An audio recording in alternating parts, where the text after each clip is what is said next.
Salut à tous, j'espère que vous allez bien et que vous arrivez à passer entre les gouttes. Je sais qu'au mois de mars, c'est pas toujours évident. En tout cas, bienvenue dans cette vidéo où on va parler, comme tous les mois, toujours en prenant un petit peu d'avance, ça nous permet d'anticiper. On va parler comme tous les mois de qu'est-ce qu'on sème au mois d'avril. Alors, à l'heure où je tourne cette vidéo, on est le 21 mars, ça y est, c'est le printemps. Et c'est la grande saison des semis directs. Maintenant, il n'y a quasiment plus besoin d'avoir de serre. On va pouvoir semer directement en plein champ, soit directement en ligne, soit pour certaines cultures, on va se préparer un petit carré bien propre et puis on va pouvoir semer dedans et on viendra repiquer après. Donc, on va commencer par les légumes feuilles. Et donc, ceux-là, pour la plupart, il va falloir quand même essayer justement de les semer dans ce petit carré bien propre, ou sinon, on sèmera en ligne, mais peut-être qu'il faudra venir éclaircir après. Et donc, on va semer les salades, toutes sortes de salades. N'hésitez pas, vous pouvez y aller. Par contre, encore une fois, pensez à échelonner vos semis, en gros tous les 15 jours, parce que quand les salades sont prêtes, elles ne restent pas longtemps paumées, elles montent très vite à fleur après avec le printemps. Bon, ceci dit, on peut toujours manger de la laitue braisée par exemple, c'est délicieux. Mais bon, l'objectif c'est quand même d'avoir de belles pommes de salade à manger crues, frais, verts, on en a besoin après ce long hiver. Et voilà, c'est les cultures de printemps. Donc pour les salades, c'est dit. Vous allez pouvoir aussi semer les choux. Alors, à peu près toutes sortes de choux, les choux cabus, les choux de Milan, les choux rouges, les choux fleurs, les choux romanesco, les choux brocolis. Bon, là, je suis un peu dans les légumes fleurs, mais bon, puisqu'on est dans les choux, on est dans les choux. Pensez pareil à échelonner vos semis. Moi, personnellement, j'en sème à peu près tous les mois. Le but du jeu étant d'avoir des choux en juin, juillet, août, et puis septembre, arrivera en septembre, ça je vous ferai signe au bon moment. Il y a un moment donné où il faudra faire un gros semis pour en avoir après tout l'automne et tout l'hiver. Puisque que j'ai déjà sauté une étape, que je suis déjà passé aux légumes fleurs, je reviendrai après sur les quelques légumes feuilles qui nous restent à semer. Il est temps aussi de planter vos artichauts. Il est temps maintenant aussi de semer quasiment toutes les fleurs que vous voulez, toutes les annuelles. Pour les bisannuelles, on verra ça un peu plus tard. Vous pouvez donc semer les tournesols, les mufliers, les tagettes, les œillets, les nigelles, etc., etc. Pour les légumes feuilles, donc je reviens aux légumes feuilles. Vous pouvez également maintenant semer les côtes de bête qui vont avoir tendance à monter à graines assez rapidement, mais ça, c'est pas très grave. Il vous suffira de couper la hampe florale. Et puis ça continuera à pousser, comme je vous ai déjà montré. Moi j'ai des côtes de bête que j'ai semées et plantées l'année dernière à cette époque-ci et qui sont toujours en place. Donc vous voyez que ça fonctionne. Vous pouvez également semer les fenouilles. Alors attention, fenouilles, légumes gourmands en eau, sinon ça monte tout de suite à fleur. Donc voilà, à prévoir d'arroser. Il est temps aussi de semer tout ce qui est roquette, mizuna, tout ce qui est pour composer les mesclins. Vous pouvez aussi continuer les semis de persil, de ciboulette, de cerfeuil, etc. Il est encore temps, il n'y a pas de problème. Et si vous n'avez pas le temps de semer, écoutez, allez chercher des plants et puis c'est le moment de planter tout ça, tout ce que je viens de citer. Passons maintenant aux légumes racines. Donc les légumes racines, c'est parti aussi pour les semis de radis. Alors les radis, comme les salades, quand c'est prêt, ça tient pas longtemps. Donc pensez à semer régulièrement quelques radis, n'en semez pas trop pour pas en jeter. Et puis après, ils vont de toute façon très rapidement monter à graines, à fleurs, puis à graines. Ils vont aussi rapidement se creuser, donc ne pensez pas tenir une culture de radis pendant 3 semaines une fois qu'elle est prête. À cette saison, ce sera pas la peine. Donc on échelonne bien ces semis. Moi je sème des radis environ tous les 15 jours maximum pour en avoir tout le temps. je fais mes semis jusqu'au mois de juin, parce qu'après, on va avoir des problèmes d'arrosage sur le radis. Il est temps aussi d'attaquer les premiers semis de navets, ces délicieux navets de printemps qui seront idéaux à mettre dans le couscous par exemple. Alors attention avec le navet, moi je fais pour les cultures de printemps, je sème une petite quantité de navets. Pourquoi? Parce qu'ils vont avoir tendance à être attaqués par les altises et ils risquent d'être assez véreux à cette saison-là.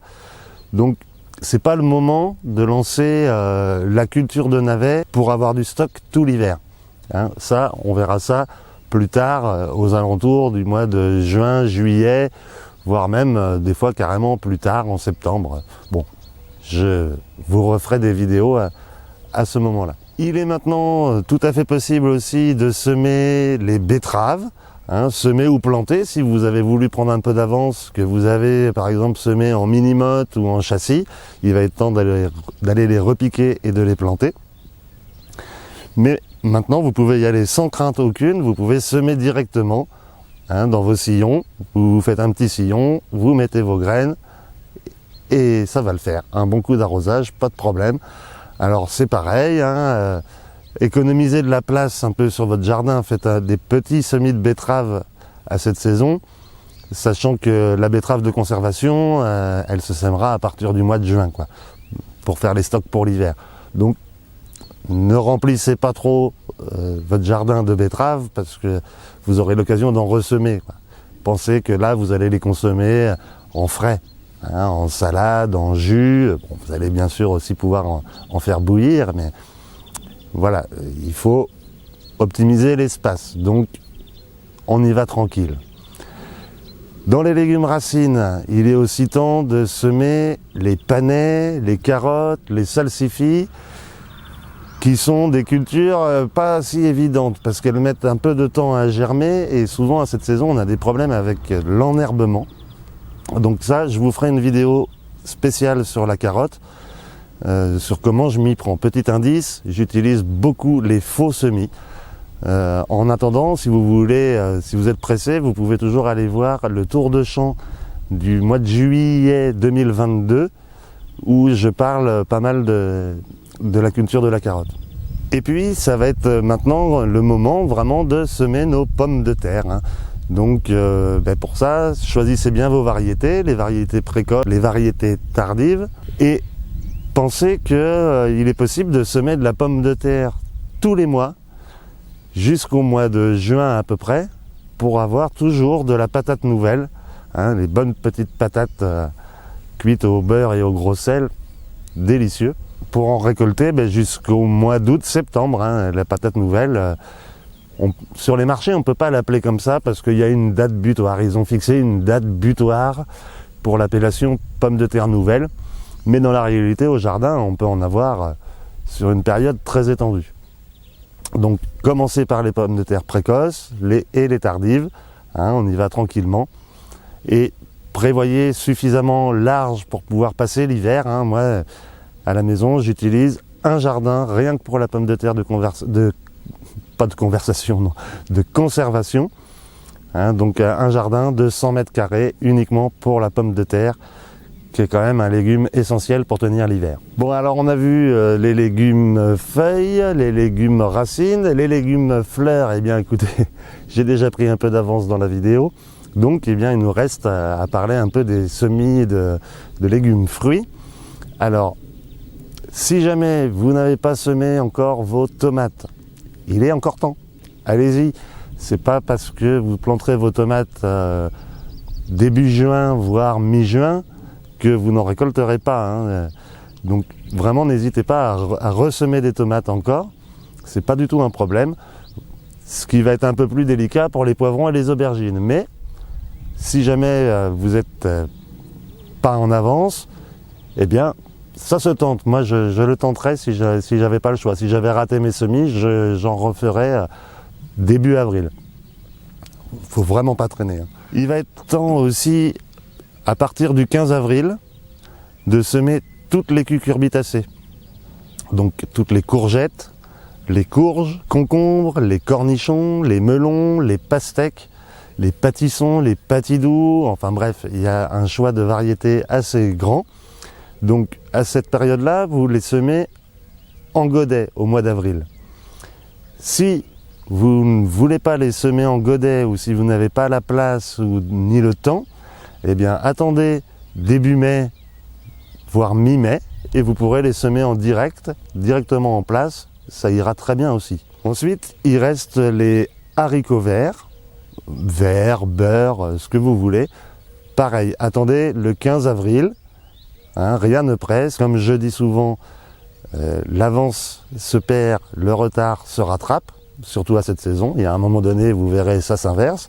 Mais voilà, il faut vraiment que la terre soit bien réchauffée, sinon tout ne lèvera pas correctement et il vous faudra certainement recommencer. Donc, encore une fois, pas de panique, plutôt deuxième quinzaine d'avril que la première. Vous pouvez également semer des maïs, par exemple, des physalis et j'en passe. Hein. Après, libre à vous de vous éclater un petit peu sur les semis et les variétés, puisque là, ça y est, hein, c'est parti, la saison le permet, donc autant se faire plaisir. Alors voilà pour cette vidéo, j'espère qu'elle vous sera utile hein, pour ne pas trop oublier de semis, pour être à jour dans vos semis aussi. J'espère que moi personnellement je n'oublie pas trop de légumes à vous annoncer. Hein, en tout cas, écoutez, si vous voulez soutenir la chaîne comme d'habitude, n'hésitez pas à mettre un petit coup de pouce. Ça aide toujours pour le référencement de la chaîne par les algorithmes de YouTube. Hein. Bon, c'est comme ça que ça fonctionne, maintenant vous avez compris. C'est pareil, n'hésitez pas à laisser un commentaire, poser des questions, j'y répondrai avec plaisir. Si vous êtes nouveau sur la chaîne, eh bien, pensez à vous abonner et à activer la cloche des notifications pour être au courant de toutes les vidéos qui sortiront au fur et à mesure. Hein. Et puis, merci d'avance pour vos partages. Je crois que j'ai à peu près fait le tour, donc je vous dis à bientôt pour de nouvelles vidéos. Puis d'ici là, restez à l'écoute. Il y a la vie qui chante. Allez, salut la bise.